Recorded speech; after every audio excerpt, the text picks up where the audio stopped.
Words appear on a black background. The National Park Service Apostle Islands National Lakeshore presents On the Edge of Gichigami, Voices of the Apostle Islands.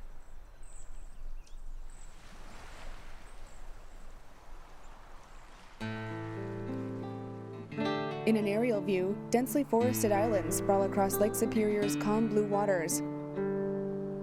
I spend the morning reading scholars' accounts of people early to these shores. Ojibwe, who long ago migrated to Chequamegon Bay. The trappers, traders, voyageurs who paddled the unsettled lake. 19th century masons who quarried brownstone in 8x4 blocks and shipped it off to Milwaukee, Chicago, Detroit, as far east as Buffalo. The Apostle Islands have stories to tell.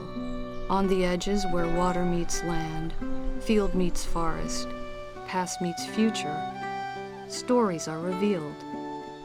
A deserted homestead in an overgrown wood, the sharp, steep wall of a quarry, a fish tug in dry dock, a lighthouse on a border of land, the crash of waves against the shore. A glowing orange sunset casts a lone sailboat in silhouette. My favorite time of day is sunset. Some people need to just get out here and take a break from the rest of their life. Today we went swimming. Can't do that all the time. And the storm was over the big lake, but seemed reluctant to come into the islands. You can see, you can hear, you can smell, you can watch. It's all about nature. And we found a snake and a turtle, and we learned how a tombola was formed. The lake, from my Indian perspective, is sacred. Historic photos of island folk. People who have experienced the islands become the keepers of stories. Stories of subsistence, sailors, adventure.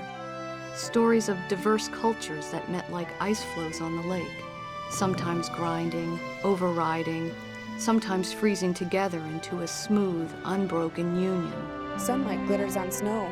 The voices of all mingle to tell the stories of the apostles. Stories still being written. The sun rises over the water. There are 22 Apostle Islands if you include Long Island, which technically is not an island now, but a peninsula. Evergreens cluster on a finger of land jutting into the water. Each island has its unique character. Reddish stone cliffs rise up from blue-green water. Waves churn around pillar-like rock formations. The first time that we discovered the backwater here at Julian Bay, all of a sudden realized that there was a whole other world back there that was totally different than the beach. Tube-shaped pitcher plants nestle in tall grass. Dark veins branch out across the roughly edged leaves. Now a lighthouse stands watch on a rocky island. Devil's Island is a chunk of sandstone, so there's very little actual soil. And many of the trees that you see out there look small, but they're actually quite old. The climate out there is pretty rugged. The winters and the fall storms are pretty wild out there. There are quite a few rare plant species associated with Devil's Island. Orchids, sphagnum mosses of all types. Mushrooms rise from a mossy blanket. It's incredibly beautiful in an old forest. Fuzzy moss surrounds a yellow mushroom. 4 dark blue berries top a forking stem. Frizzy hair-like lichen clings to a branch. A frog blends in with a bed of dried leaves. If you really want to understand it, you have to see the small stuff along with the big stuff. A short ground pine quivers in a breeze. Red berries cling to branches covered in green needles. Earth star mushrooms have petal-like edges. Dewy hairs cover the leaves of a round-leaved sundew. The most significant old growth we have in the lake shore is on Outer Island. There's just about 200 acres of old growth, white pine and hemlock. The federal government set aside reserves for the lighthouse stations, and those reserves were off limits to loggers. Being in ancient forests is like being out in open seascape where the endless sea creates possibilities for our inner spirit. Ancient forests have a way of doing that where you're in the midst of a landscape that, because of its age and its magnitude, is powerful enough to do the same thing but in a really different environment. It's like being in a comforter on a cold day. It's like being in a cathedral. when you get into these stands of big trees. Massive tree trunks rise above the forest floor and reach toward a blue sky. A hiker on a trail. The people that do come out here and take advantage of the Apostle Islands do it because they're really looking for an adventure. They're looking for something that's going to be a little bit out of the ordinary, a little bit different. The very first time I went to Raspberry Island, I remember that so clearly because as soon as I reached the top of the stairs, I felt like I just walked through a window in time. A man writes at a desk. May 16th, 1888. Arrived at the station and commenced lighting up. He carries an oil can with a spigot. May 22nd. Thoroughly cleansed and overhauled apparatus, which is now working well. He approaches a lighthouse. June 17th. Wild strawberries will be plentiful this summer, a few just beginning to ripen. He enters and walks upstairs. August 11th. Tug Daisy brought an excursion party who visited the station and expressed their delight over the rural attractions of the place. They were the first visitors of the season. September 18th. Steam barge Samuel Hodge came near running aground Saturday night during a heavy fog. The captain could not see the light, but fortunately heard the foghorn. Stormy weather from the 16th to the 18th. He steps onto a balcony. September 22nd. Birds of passage arrived in great numbers about the 18th, especially yellow hammers and robins. October 22nd. First snow fell this morning. November 30th. Extinguished the light for the season. Left the station for the winter by permission of the inspector. A massive cargo ship cruises on the water. Lake Superior is an inland sea. It's what made this area important for commerce. The first lighthouses that were built in the Apostles were built with the idea of guiding ships among the Apostle Islands to get to ports within this area. Then the next ring of lighthouses that were built on places like Outer Island, Devil's Island, and Sand Island were built to guide ships past the Apostle Islands. New cities have been built, Duluth, Superior, and suddenly it was not nearly so important to guide ships into Bayfield or to La Pointe, but it was much more important to guide ships from the outside world to Duluth and to Superior. Clouds streak across the sky. Lake Superior is a force. Lake Superior makes its own weather. I like it when we have a storm front moving in. The big water here allows you to literally watch that wall, that storm wall, wash right towards you. Whitecaps roll into shore. Being out in the islands is really, really interesting because there's all these stories about the lake, the power of Lake Superior, and you have to respect it. And those stories are grounded in truth and they're grounded in people having terrible experiences, drowning, shipwrecks. The lake is the boss. The lake is the boss. Make no mistake about it. No matter how big you are or what kind of a boat you got, the lake is still the boss. Mother Nature dictates a lot of things. Lake Superior has been known to wreck a lot of ships, and there are quite a few right in this area that are quite spectacular. An underwater view floats over the decaying hull of a sunken ship. Then a black and white photo of a ship over 200 feet long. The Knock Bay was a lumber schooner, and it caught fire, and they purposely tried to beach it. And where it rests there, it burned to the waterline and sank. Part of the wreck lies in the shallows. When you look at the shipwrecks of the Apostle Islands, you realize that the lives of the sailors are part of the price that was paid for the nation's industrial expansion. When we look at the farmers, the fishermen who scratched out a living on the islands, I think we owe it to them to preserve the memory. And you can't talk about the history of the islands without remembering the one basic fact is that this is the ancestral homeland of native peoples who consider this the center of their world. This lake is Gichigami. Gichigami. That's how you say that in Ojibwe. Centuries and centuries ago, the Ojibwe people migrated here, or moved here, traveled here from out east. They knew that they were coming to this. This wasn't a surprise. This is the place where they were supposed to be going. Ojibwe people today are proud of who they are continuing with the traditions that they always have been doing. A woman in weaves this a basket. place. Agima mitik, that's the black ash tree. Agimamakak, that's the black ash basket. I feel a great connection with these baskets. I like it that the trees grow so close to our home. When I think about these baskets, I think about my ancestors and how they lived long ago and how they used these baskets.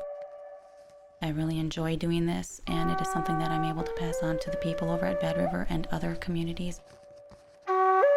With any culture group, it's very important to carry on your traditions and your culture, to know who you are. Seagulls flock around a fishing boat. I'm a commercial fisherman out of Bayfield, Wisconsin. I'm the fourth generation, come over from Norway in the early 1900s. Basically, I fished even when I was a young kid with my dad. Usually in the summertime, you try to get up and be on the lake before 5. Try to be back in by 2. He tosses a flapping fish into a crate. Hopefully I'll be able to do this another 20 years or so. A few rustic cabins occupy a rocky shoreline. This is Manitou Island. It was a bachelor's fish camp. It operated summer and winter. A lot of these men had no investment at all. This was the bottom level of commercial fishing. They sold all their fish to the fisheries, and a lot of them didn't own a boat. And if they had a boat, it was probably shared. A photo shows 3 young men in overalls and newsboy caps. The Hokinsons were 3 brothers that were born in the late 19th century. They started this fishery in about 1927. These people owned what they had. They were capitalists. They were middle-class businessmen. They owned everything, and they were trying to maximize their profits. And there were many fishermen like them, many family-owned fishing businesses along this coastline.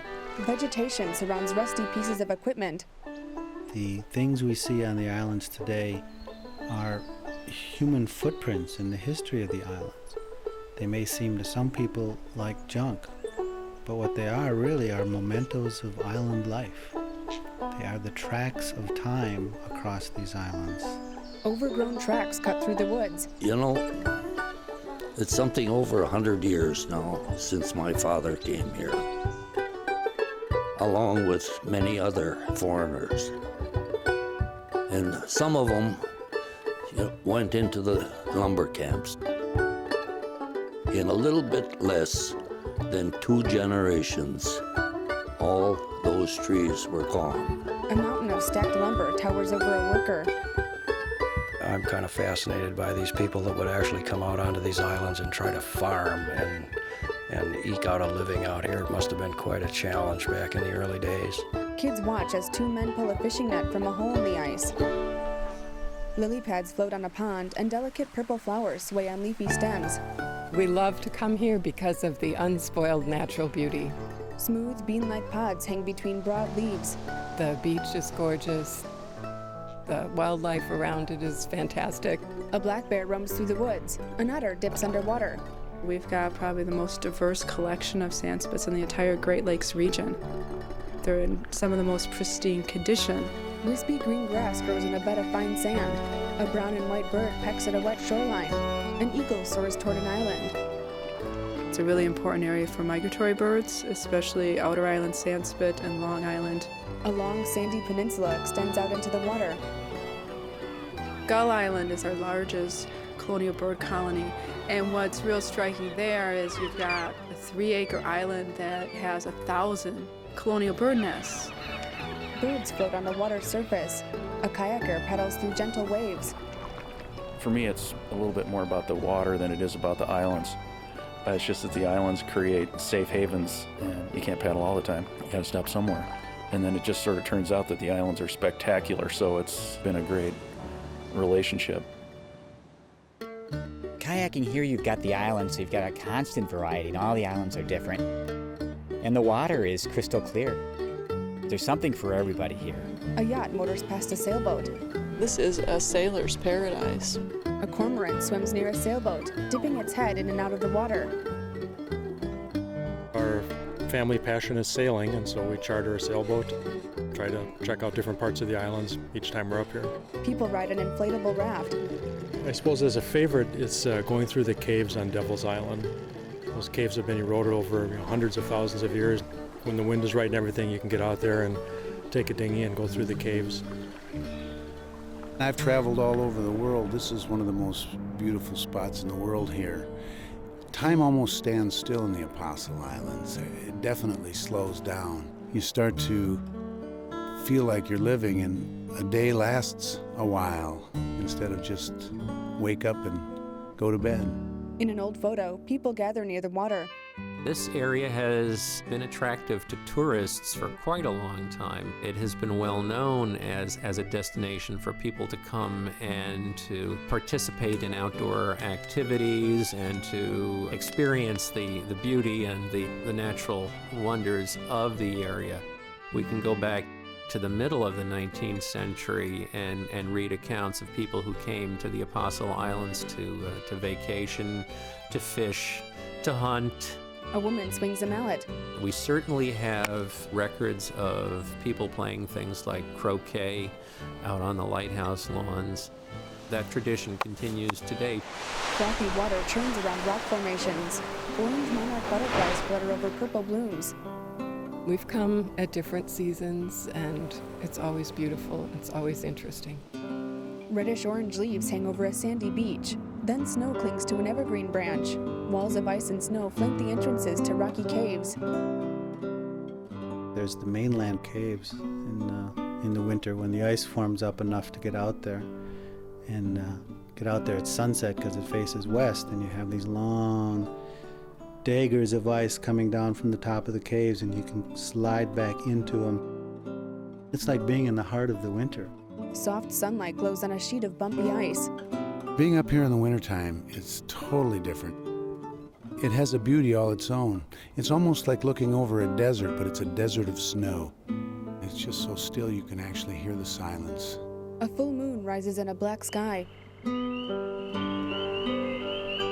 Oh, I love the peepers in spring. Dense fog washes over a wooded lowland. Water droplets rest on blades of grass like smooth glass beads. A lady slipper with a pink pouch-like body and slender petals hangs from a thick stalk. It's fun to follow the seasons and just notice both what you see and what you hear, the different wildlife and things coming alive, the ferns unrolling themselves. It's always amazing. A man lounges in a chair in shallow water. It's kind of a tropical Northwoods paradise as far as I'm concerned.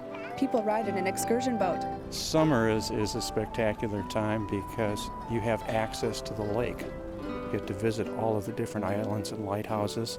Each one of them is unique and different, and you learn the history of them, you learn the stories of them. A date on a stone building reads 1881. A sunset is viewed through a lighthouse lens. Bright autumn leaves blanket a forest. I particularly enjoy the fall. The only problem with fall is it's just too short. Golden leaves top aspen trees. Sunlight peeks through fiery red foliage. A crimson maple leaf rests on a green fern. Unless you know the history and have seen these old photographs, you look at it and you think, they're pristine. Man has never touched here. Well, man has. And the resiliency of nature gives one hope, because we are human. We will leave footprints. We will make mistakes. We will leave scars on the land for however good our intentions. We should strive to keep our intentions good and keep those footprints to a minimum. But eventually, the lake and the wind and the rain and the snows will have their way, and the islands will continue. To know wild places are out there, to know wild places exist just does something for your soul. And I think it's part of the human condition. Yellow needles tremble in a breeze. The sound of wind when it's blowing through different types of trees. It can make music. I want my grandchildren and their grandchildren to be able to experience all this. Waves wash over a sandy beach. It's a place that feels eminently human. It's not just a howling wilderness. You have the lighthouses, you have the farms, you have the human touches even on the islands, and yet you can walk away from those and be in the wilderness. So it's a place that's got that combination of human touches and the natural world, and it shows that the two can coexist. Fade to black. Words appear over footage of lapping waves. Seated beside brown water, I practice the art of stones. Wait with the patient trees for a thrush's news of what the next season will bring. Michael Van Stappen.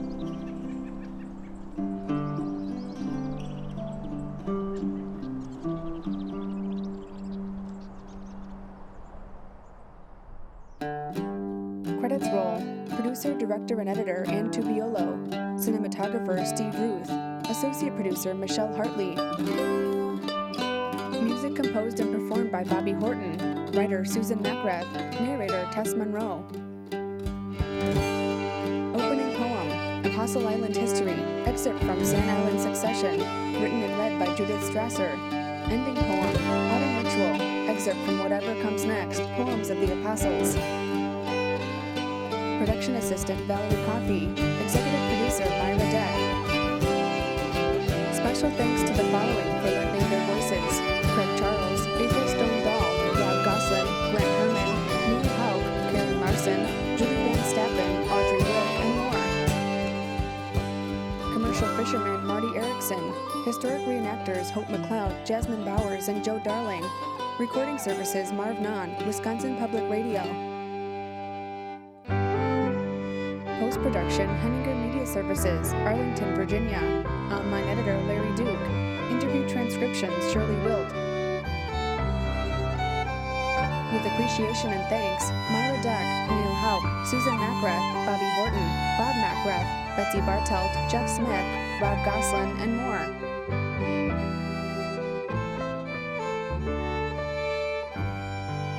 Words read, National Park Service, U.S. Department of the Interior. All rights reserved.